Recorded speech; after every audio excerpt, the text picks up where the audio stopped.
this is an iHeart podcast. Guaranteed human. It's an Olympics you'll never forget. Prime time in Milan. The moments. Chloe Kim with the gold medal flex. The stars. Ilya Malinin. Out of this world. The spectacle from beautiful northern Italy with very special guests every night of the Olympics. Experience the world's biggest show. Prime time in Milan. Tonight, 8/7 Central on NBC and Peacock. Why have I asked my HVAC guy I found on Angie.com to change my grandpa's trachea tube? Because I was so amazed by how quickly he replaced our air ducts.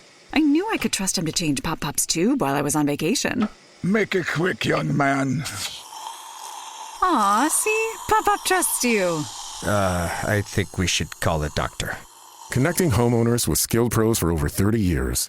Angie, the one you trust to find the ones you trust. Find pros for all your home projects at Angie.com. The big game commercials are basically must-see TV. This year, Elf Cosmetics went all out with an absurdly funny telenovela called Melissa. It stars Melissa McCarthy, Nicholas Gonzalez, Itati Cantoral, and Elf Glow Reviver Lip Oil. The Elf Glow Reviver Lip Oil is an ultra-glossy tinted lip oil that nourishes, hydrates, and enhances your lips' natural color. Watch the full episode of their new Elf novela on soyunbaño.com. Well, the holidays have come and gone once again, but if you've forgotten to get that special someone in your life a gift, well, Mint Mobile is extending their holiday offer of half off unlimited wireless. So here's the idea. You get it now, you call it an early present for next year. What do you have to lose? Give it a try at mintmobile.com/switch. Limited time, 50% off regular price for new customers. Upfront payment required. $45 for 3 months, $90 for 6 months, or $180 for 12-month plan. Taxes and fees extra. Speeds may slow after 50 gigabytes per month when network is busy. See terms. How do you make chicken nuggets like 7,000% better? Short answer, you let Taco Bell make them. Long answer, start with all white meat chicken nuggets, bread them in crunchy tortilla chips, and serve them with Hidden Valley Diablo Ranch. Yep, that's Hidden Valley Ranch mixed with Taco Bell Diablo sauce. It's exactly what it sounds like, and somehow even better. Simple math, spicy results. Crispy chicken nuggets from Taco Bell. A brand new classic. At participating U.S. Taco Bell locations for a limited time only, while supplies last.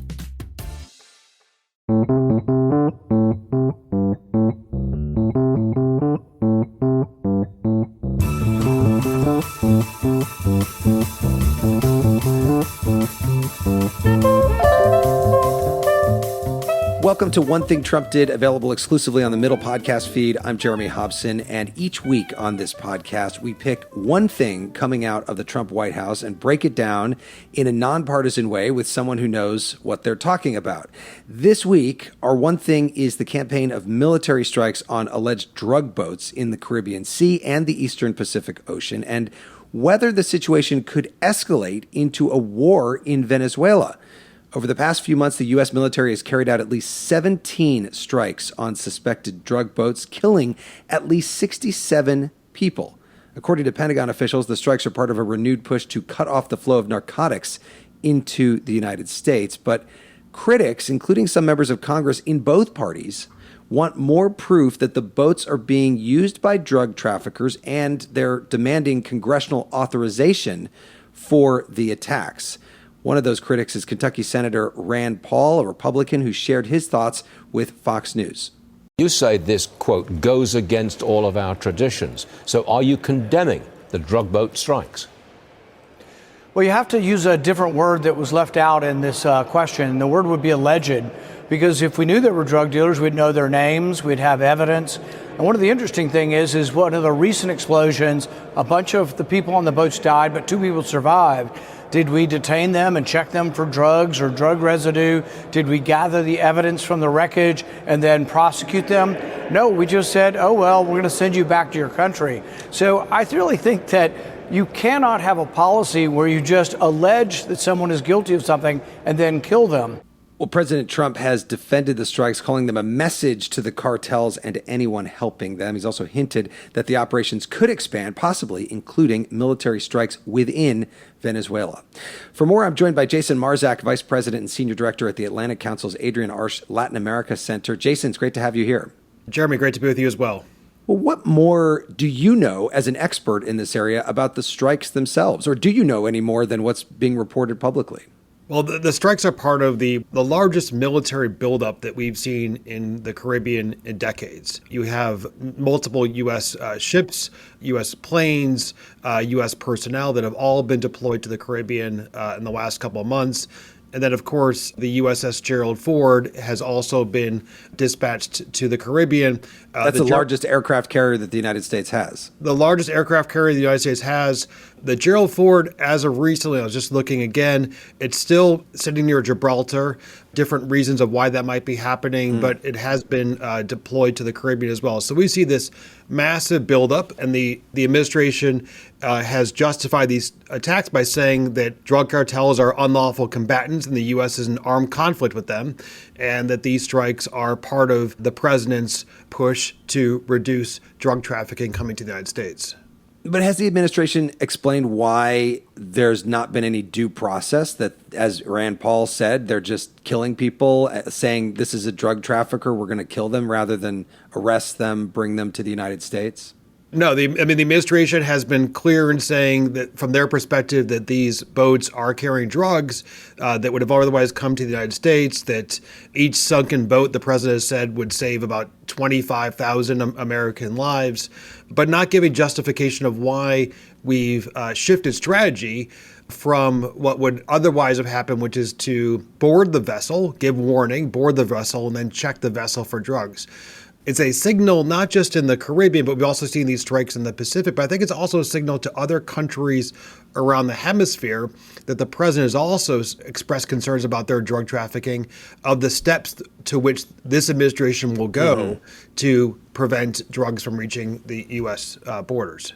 And the country at the center of this is Venezuela. And just to refresh people on what's been happening there, Nicolas Maduro has been in charge since the death of Hugo Chavez in 2013. He's considered a dictator. The country has deteriorated rapidly. The economy is a disaster. Inflation is terrible. And there's been a mass exodus of people, including to the United States. What can you tell us about Venezuela right now?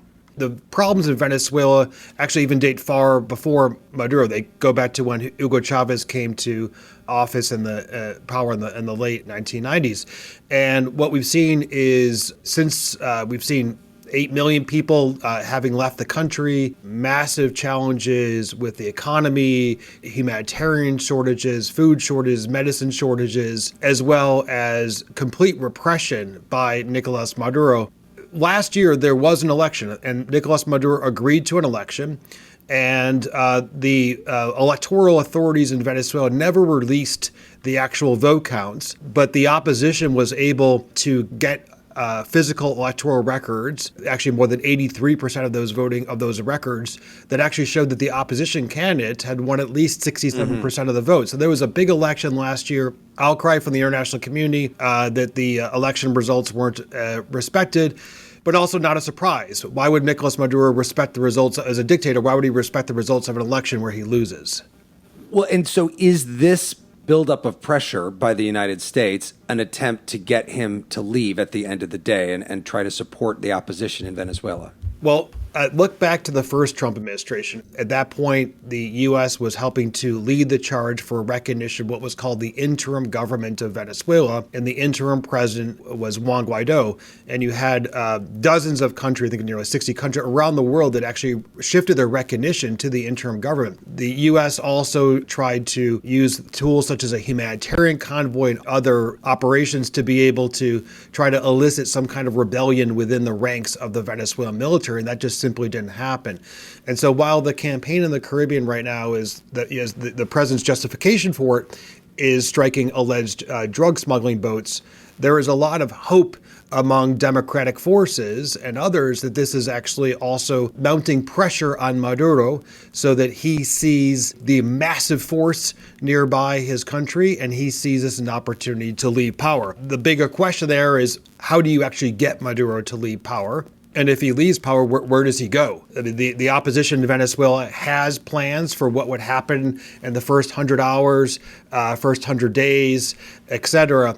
But the key is getting Maduro to leave. And he been supported by the military, Jeremy, because especially the elites of the military, because they all benefit from the illicit activities that he oversees in Venezuela, from drug smuggling to gold smuggling to human smuggling. You name it, these type of illegal activities are happening in Venezuela right now. So you're saying that there is a connection between, as the Trump administration alleges, between Venezuela and drugs coming into the United States? Yeah, Venezuela is not the primary source of drugs coming into the United States, but Venezuela certainly is a transit country for drugs coming into the United States. Less production in Venezuela, but more as a transit destination. And not just the United States. I mean, drugs coming from Venezuela go to Europe. They go to all parts of the world.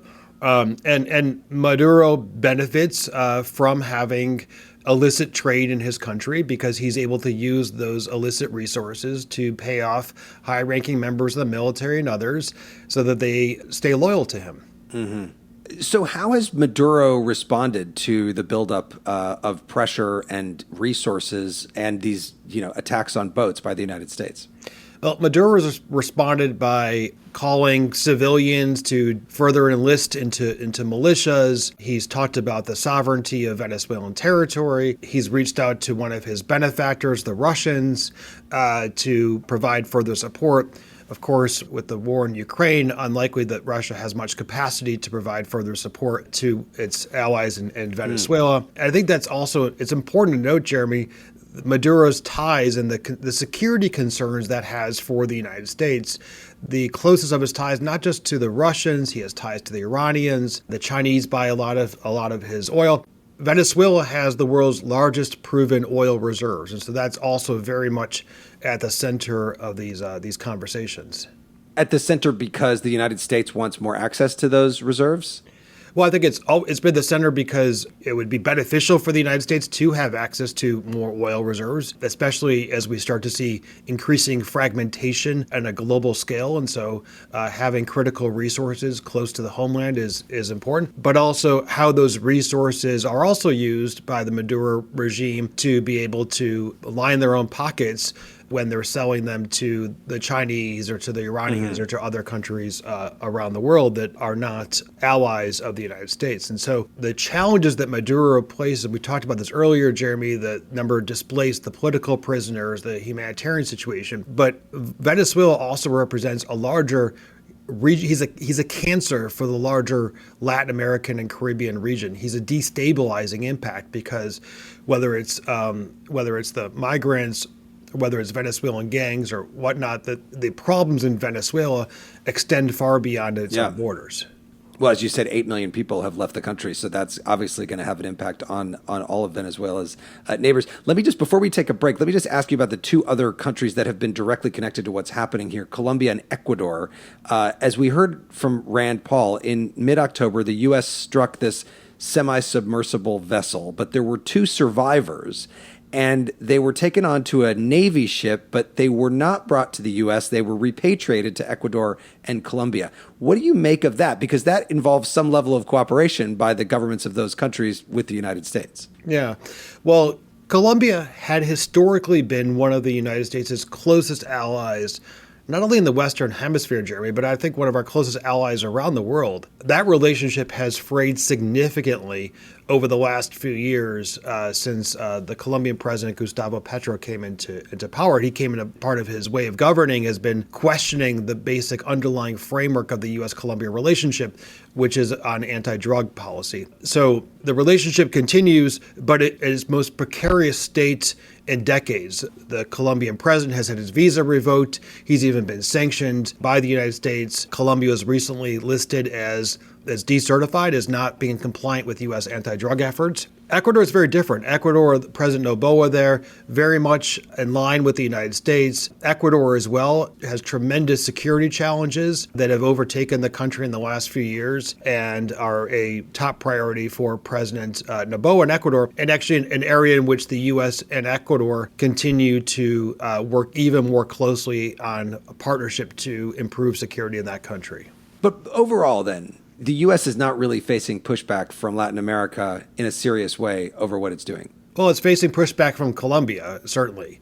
And the Colombian president, President Petro, during the UN General Assembly in New York in late September, he even took the streets of New York to call on U.S. military to disobey the orders of our president. That resulted in his visa being revoked. And Petro essentially doesn't miss an opportunity to condemn the United States. That is ramped up in this first year of the Trump administration. But again, the challenges with Colombia date even back to the Biden administration. Petro, even his first speech at the UN General Assembly during the Biden administration, essentially condemned the underlying basis and the underlying framework of our bilateral relationship. Well, stay with us because in a moment we're going to talk about something the president has mentioned, which is a possible land war in Venezuela. One Thing Trump Did with Atlantic Council's Jason Marczak. Will be right back.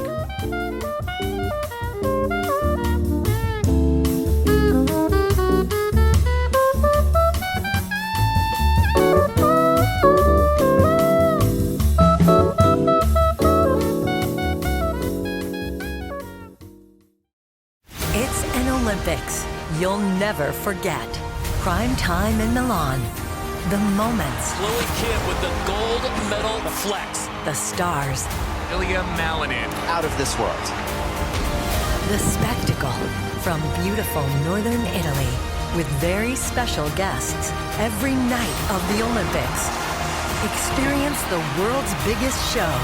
Prime time in Milan. Tonight, 8/7 Central on NBC and Peacock. Why have I asked my HVAC guy I found on Angie.com to change my grandpa's trachea tube? Because I was so amazed by how quickly he replaced our air ducts. I knew I could trust him to change Pop-Pop's tube while I was on vacation. Make it quick, young man. Aw, see? Pop-Pop trusts you.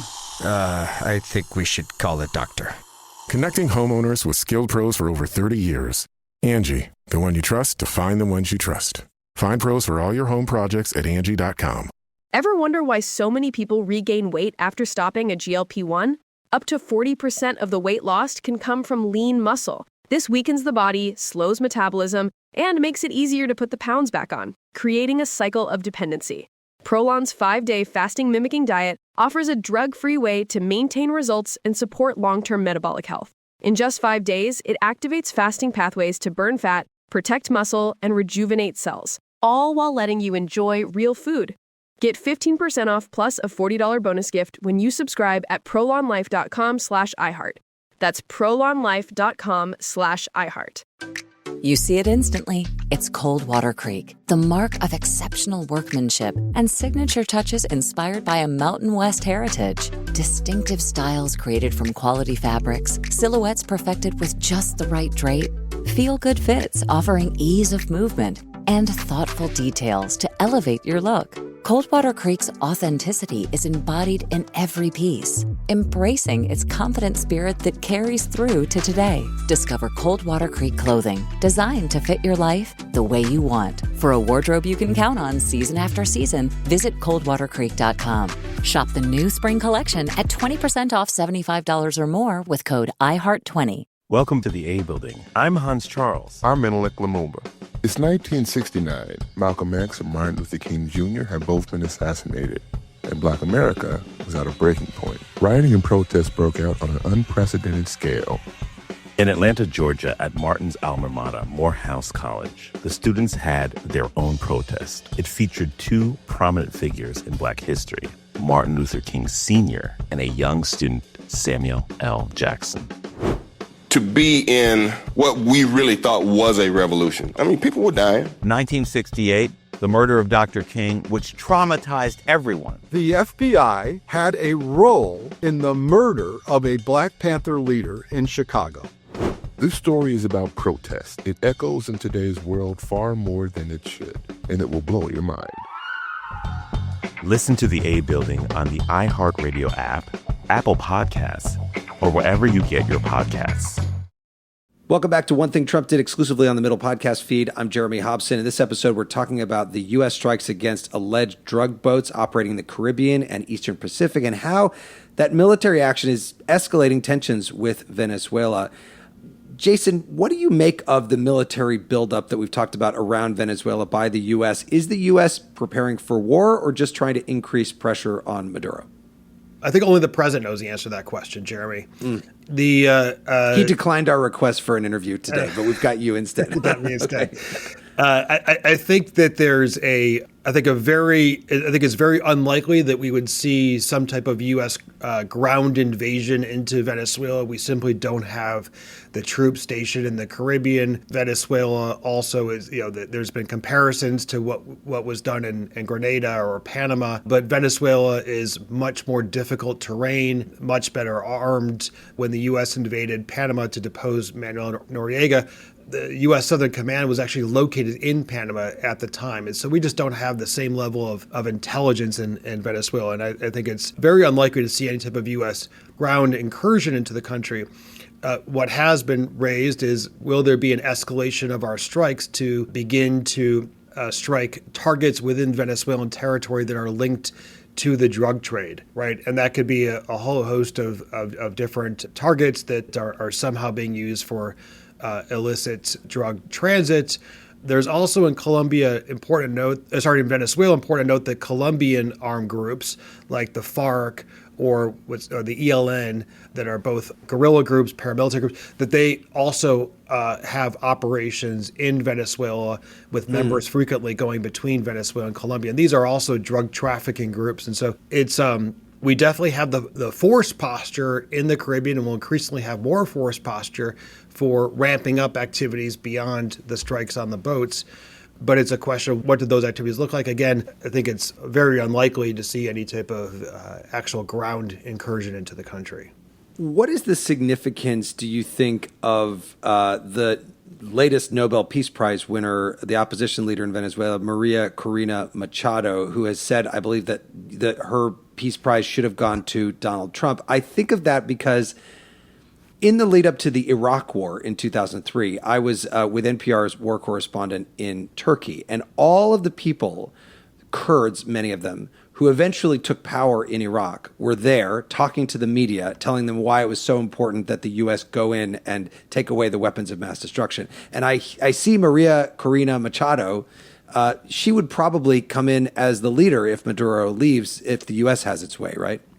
Well, she's working closely with Edmundo Gonzalez, who technically won the election July of 2024. The reason that he won the election rather than her is she was banned from actually being on the ballot, and so his name was put forth. He's currently in exile in Spain, but Edmundo Gonzalez and Maria Corina Machado are work very closely together as part of the opposition. Why did she say that President Trump should have gotten the prize? I think her hope and the hope of many in the opposition that this time around, after 25 years of Maduro and Chavez dismantling this country, Venezuela was once one of the most democratic countries in the entire Western Hemisphere. It was a model for democracy, incredible natural resources, its oil reserves we talked about beforehand.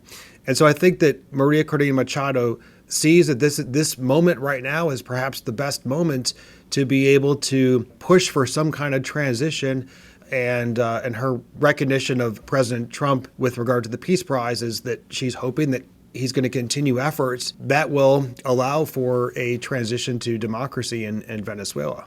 Do you see Maduro actually stepping down in the coming months because of all of this? I think Maduro would only step down if there was significant pressure internally to do so, or if there was significant benefits for him to do so as well. As well, stepping down means, where does he go? He needs a country that's going to take him in.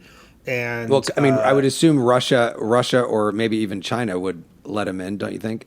Yeah, I doubt the Chinese, but there's been talks about Turkey as well. He's pretty close to the Turks. But I think in the same regard, there has to be the incentive for him to leave as well. And he has said time and again that he doesn't want to leave. And so he currently benefits from the ill-gotten resources of the illicit trade that the country engages in. And he needs to know that there will be an upside for him in leaving. Or on the contrary, that there is a push internally for him to leave, a push within the security forces. The security forces recognize the vulnerability of the country at a time in which there is such a massive U.S. deployment, and the fact that they shouldn't put their eggs in the same basket as Maduro anymore because he can't protect them, right? And so I think there has to be a combination of perhaps some kind of external incentive, but also an internal push. And the hope is that the U.S. presence off the coast of Venezuela can incentivize questioning within the Venezuelan security forces of whether it really is the right call for them to have their lot with Maduro.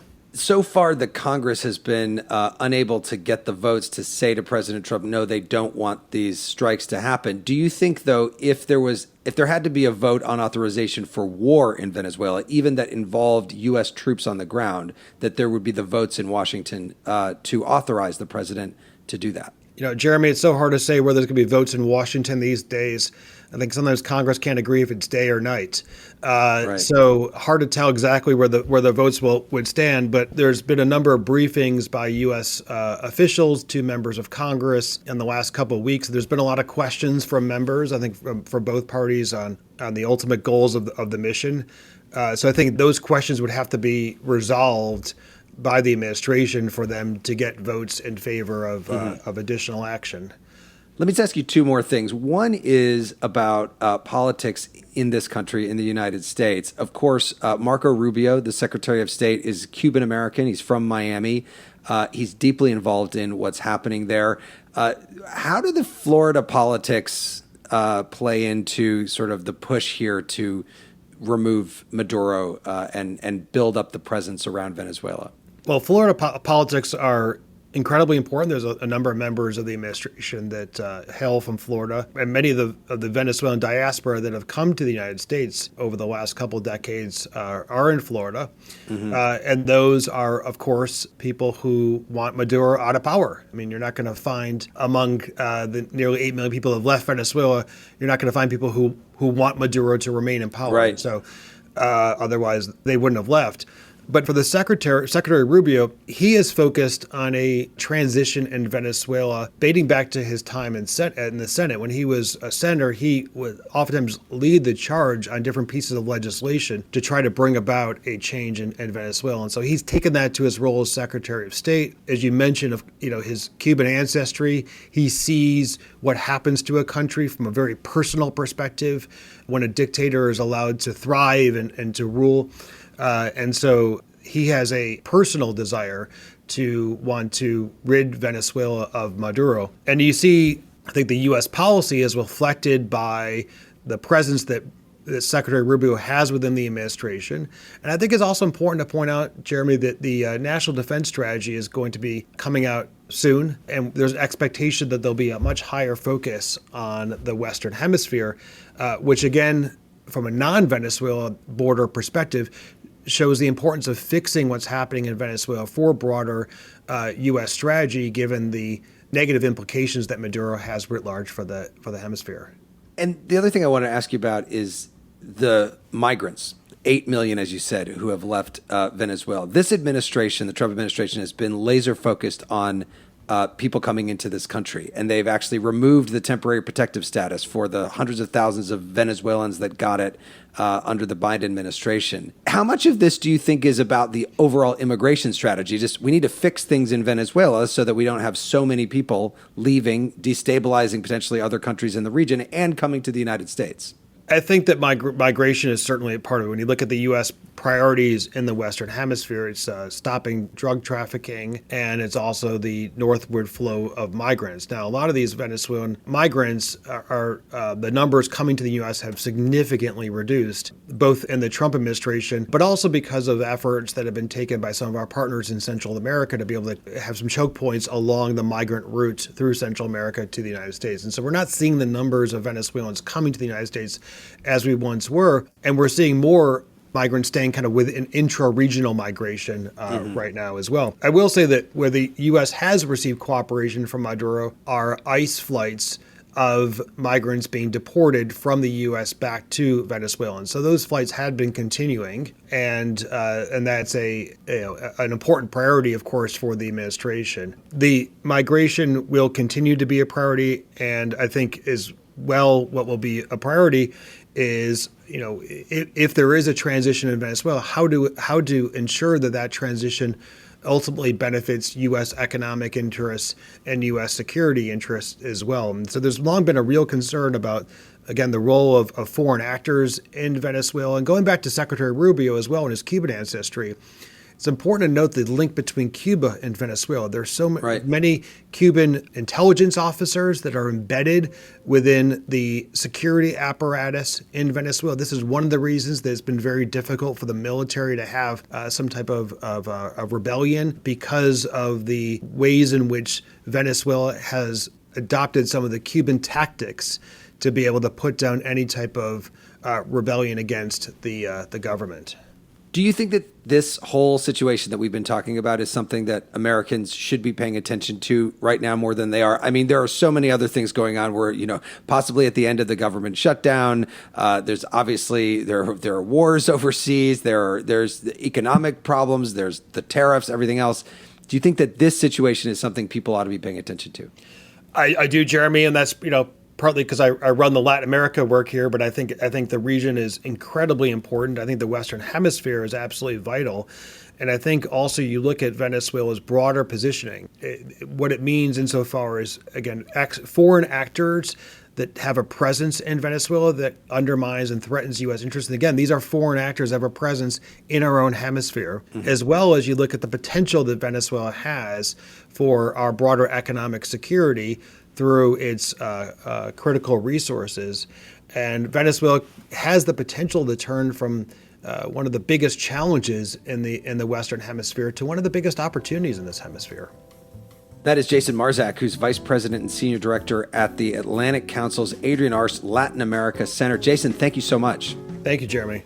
And thanks to you for listening to One Thing Trump Did. It was produced by Harrison Patino. Our next middle episode is coming to your podcast feed later this week. We're going to be joined by BBC Chief International Correspondent Lise Doucette to take your questions on world news. And if you like this podcast, please rate it wherever you get your podcasts. Our theme music was composed by Noah Haidu. I'm Jeremy Hobson, and I'll talk to you soon.